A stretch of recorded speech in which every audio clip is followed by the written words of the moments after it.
So section 1.3, just finished example 5, says limits at infinity, bonus problems.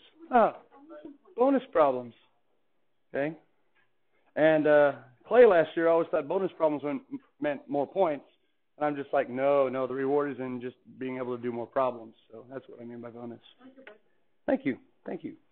So limits at infinity, that means that what? We're looking at x going to what? Limits at infinity is when x goes to infinity or negative infinity, right, which is the end behavior. And if you have quotients of functions, you can analyze how fast they grow. It's kind of related to the big O function in computer programming. So here's what we could do. If we look at this list right here, this is a non-exhaustive, non-comprehensive, but pretty good list of functions that increase in increasing order. In other words, for large values of x, the function to the right is going to grow faster than a function to the left. So let's start at the very bottom here. The slowest growing function in the world is k, where k is some constant. Because what does the graph of the constant look like? Horizontal. Does it grow at all? No, it stays the same, so it doesn't grow very fast. Growing slightly faster than a horizontal line, which is kind of a pathetic compliment, right, is a log function. Log function. This is log base what? Log base 10, and then you have like log base e, which is the natural log. So any log function. Now within the log, they have their own hierarchy, like log base 2, log base e, log base 10. Which one grows faster, log base 10 or log base e? E. Yeah, for logs, the bigger the base, the slower the growth. Okay? Because remember that the inverse is of exponential. So you have your own hierarchy within the logs. Growing faster than logs are any power function of the form x to the n. This would include all your polynomial terms like x squared, x cubed, x to the fourth, but also your square root function and your cube root function. Bless you. X to the 1/2, x to the 1/3.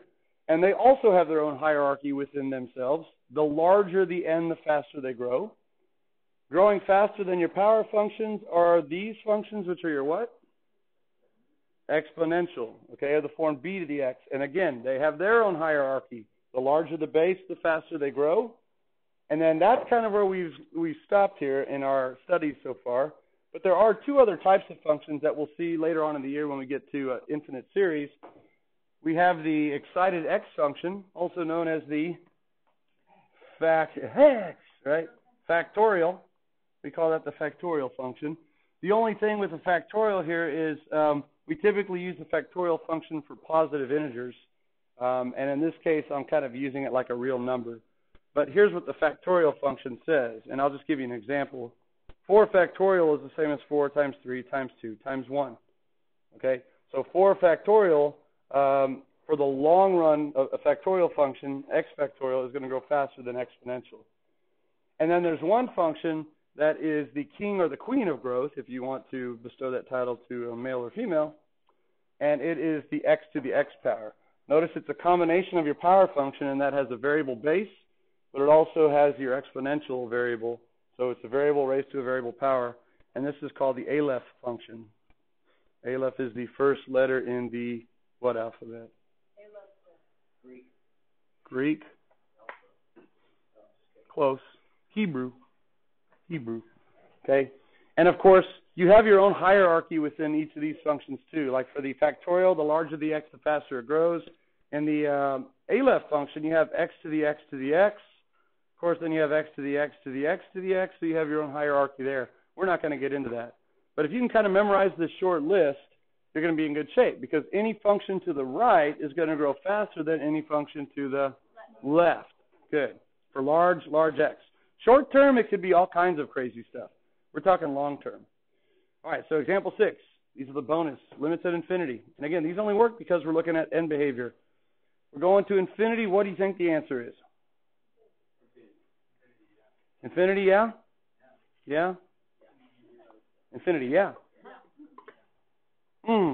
Well, let's back it up.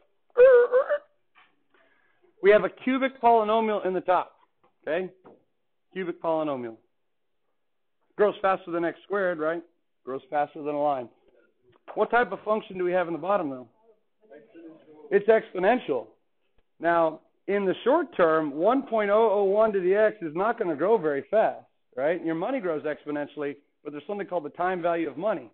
Okay, if you can wait longer and longer and longer, it's going to increase more rapidly as you go out. But in the short run, it may be very, very flat. So in the short run, x cubed is going to go and race off like the hare. And 1.01 to the x is like the tortoise, right? It's like, I'm just going to go slow and steady. And guess what's going to happen eventually as we go to the right? It's going to win. That's right. Because any exponential function, regardless of how slow it grows, as long as it's growth, will grow faster than any polynomial function, regardless of how big. So it is 0. Yes. Okay? Yeah. So if we come up here, we just compared an exponential to a power function. Anything on the right goes faster than the left. So when the denominator grows faster, it goes to 0. All right, how about this one? The limit as x goes to infinity of 9. Woo, that's big. That starts off large and in charge. Way up there. But that's where it stays. It ain't got nowhere to go from there. This one is like, I'm a line, and I will subtract out some values every once in a while. Right? The amplitude of cosine here is 1. So this is getting bigger, and it's going to subtract 1 and then add 1 and subtract 1 and add 1. Right? So it's going to be like 10 minus 1, 11 plus 1, 13 minus 1, 14 plus 1. So what's happening to the denominator? It's growing, but it's like a sinusoid that's growing along the graph of 5x. Draw the graph of 5x and have it snake up it. So the bottom is going to get big, and the top is just going to stay large and in charge. But what's going to happen eventually? It's going to pass it, and it's going to go to 0. Yeah, there you go. So this cosine of x squared really didn't have much effect on it because it was staying pinned between 1 and negative 1. So we can kind of treat it like a constant. All right, how about this one? 0? Yeah, we got a natural log of x over an x to the 1/9. Now, if you were to sketch x to the 1/9, it's going to come in a very, very steep like that, and then it's going to curve like that. And the natural log of x function is going to come in here like this, but it's going to do that.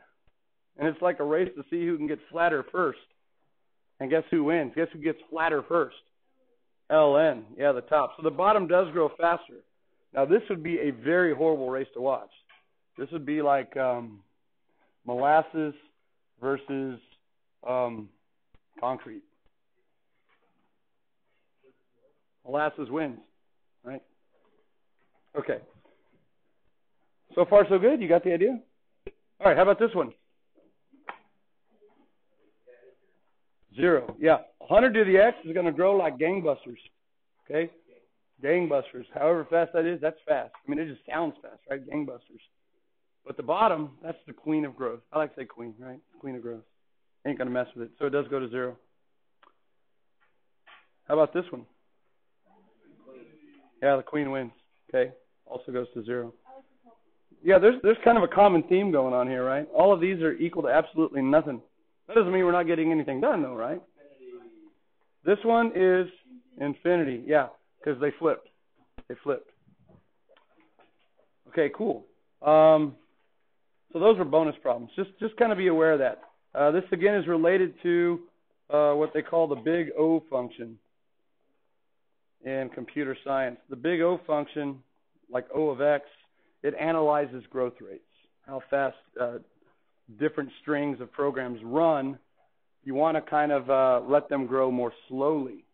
Computer programs that run more slowly, that don't get overloaded, tend to crash less often. Okay, let's look at example 7. It says to evaluate each of the following. And this was similar to one on, I think, the very first worksheet where it said calculator permitted. You didn't really necessarily know how to find this stuff with the exponential functions, but now we do. The limit as x goes to infinity of 8 minus 3 to infinity over 4 plus 3 to infinity. How are we going to do that one? Plug infinity in. Right. Now, remember that you can't really plug in infinity because it's not a number. So if this were a free response, we couldn't do this, but this would be a great multiple choice question. So plugging it in, what we do when we say 3 to the infinity, what we're really saying is the limit as x goes to infinity of 3 to the x. So what happens, let's just cover up the negative. What happens to 3 to the infinity power? it gets infinitely large, right? So 3 to the infinity is essentially infinity. And so I'm left with 8 minus infinity. What's 8 minus infinity? Negative infinity. Good. Negative infinity. All over 3 to the infinity is infinity. What's infinity plus 4?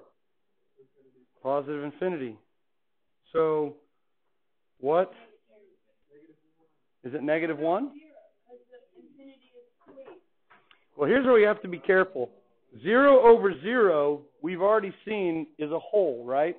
And the limit is going to be a different number depending on where the y value of the whole is. We call 0 over 0 then an indeterminate form because it could be 5, it could be 7. Guess what the reciprocal of 0 is? Infinity. So if you take the reciprocal of 0 over 0, you get infinity over infinity, plus or minus. It's the same thing. So this is an indeterminate form.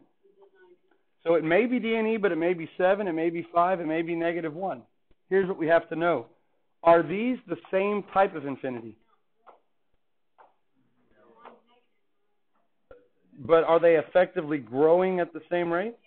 They are. Because they're both base 3, 3 to the infinity and 3 to the infinity are exactly the same. So guess what's going to happen? It's going to be negative 1.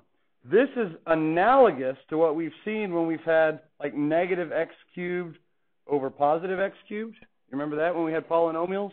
We said when the degrees were the same, it's going to be a quotient of the leading coefficient over the leading coefficient. It's the same idea here, except we have exponential functions that are growing at effectively the same rate. They're both base 3. So if those weren't base 3, it would not be. Correct. If this was like base 3 and this were base 5, now the bottom is growing faster than the top. Okay. So all of these have their own hierarchy within exponentials. If this were a 5, yeah. If that were 3 to the infinity and 5 to the infinity, bottom grows faster. Okay, so this is negative 1. And let's look at this one here. Same function, but what's different about it? It's negative infinity. Is that going to matter? Yeah. It does, and here's why. Your exponential functions, if you recall just what like e to the x looks like, they have dramatically different end behaviors depending on which side you're looking. One of them goes to infinity, and the other one tapers off towards the fixed value. There's a horizontal asymptote. So depending on which way you're going, you can get very different results. So let's go ahead and use direct substitution here.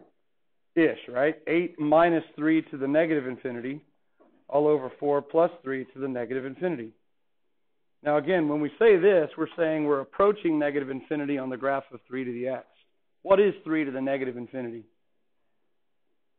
Just cover up the negative. It's a lot easier just to cover that up. 3 to the negative infinity is the same as 1 over 3 to the positive infinity, which goes to 0. Yeah.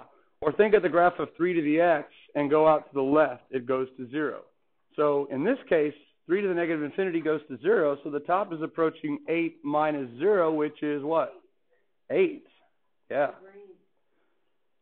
And again, in the bottom, 3 to the negative infinity is 1 over 3 to the infinity, which approaches 0. And then 4 plus 0 is 4. So this approaches 8/4 or 2.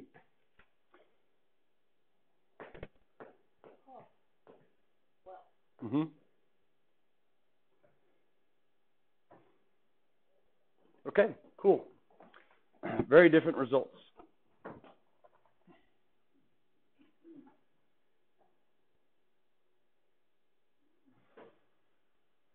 Exponential functions. I think you have some multiple choice like that.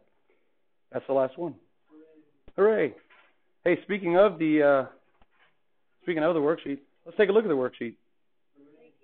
Taking a look. Take a look. It's in a book. Reading Rainbow. What section was that? 3? 1.3? Yeah, okay, cool. Have y'all started it yet? Yeah, awesome. Cool. Have you run into any problems yet?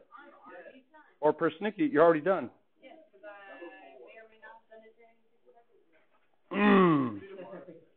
No, we're going to give y'all another day on this. I'm fine with that. Number 4? Y'all said 4? 14. Notability froze. Come on, Notability. Thursday, yeah. Not trail mix day. Not trail mix day. Bacon Day's Saturday. 14. Okay, let's look at 14. 14 is very similar to what we just did. 14 and 15. Can y'all do them now in light of what we just did? Yeah. Maybe that's why you had questions on them. 14 and 15 are very similar to what we just did. So I'll leave those to y'all. Now that you know how to do it. Same function, but you're going on different sides, so you're going to get different results. I had it wrong. Honestly, the amount of answers I had wrong. You're doing them on paper this year, though, right? Yeah. Okay. Number 4. I'd be happy to go over number 4. You're finding the end behaviors, left and right, and then the equation of any horizontal asymptote. Now, 4 is a good one because we're going to see a function like this again in the next section. So let's go ahead and write it out. The limit as x goes to infinity. I'll go ahead and call it sine of 3x over x just so I can work with it. Now, there's a couple ways you could think about evaluating this. If you plug an infinity into the top, you're getting sine of infinity, which, of course, sine of infinity does what? It oscillates. It's D and E, really, because it's either 1 or -1 or anything in between. So in that respect, because you're looking at the relative growth rates now, the top kind of acts like a constant, doesn't it? In the sense that it stays pigeonholed in a vicinity. It doesn't get infinitely large or infinitely small. What happens to the denominator now? It grows really large. So what do you think is happening to the ratios? They are getting smaller and smaller, approaching 0, and that is the answer. So that's one way to look at it. The other way to look at it is to simply kind of rearrange the expression. If you kick the sine of x out of the numerator, bless you, you have 1 over x times sine of 3x. Now think about what sine of 3x does. It oscillates. It's compressed horizontally by a factor of 3. But by pulling this out front, you're making 1 over x now the amplitude, right? And if you look at the graph of 1 over x and -1 over x, it looks like this and that. So what you have is the graph of sine that's kind of oscillating like this. And it's using 1 over x as its amplitude. And, of course, because 1 over x from above and below is going to go to 0, this one also goes to 0. So 0 is the answer for both end behaviors. The limit as x goes to infinity is 0 and negative infinity. Now, by definition, is there a horizontal asymptote? Yes. So sine of 3x, not sim, that's a different thing. Sim's 3. No, not sine of x. There we go. Sine of 3x over x, y equals, has a horizontal asymptote at y equals 0.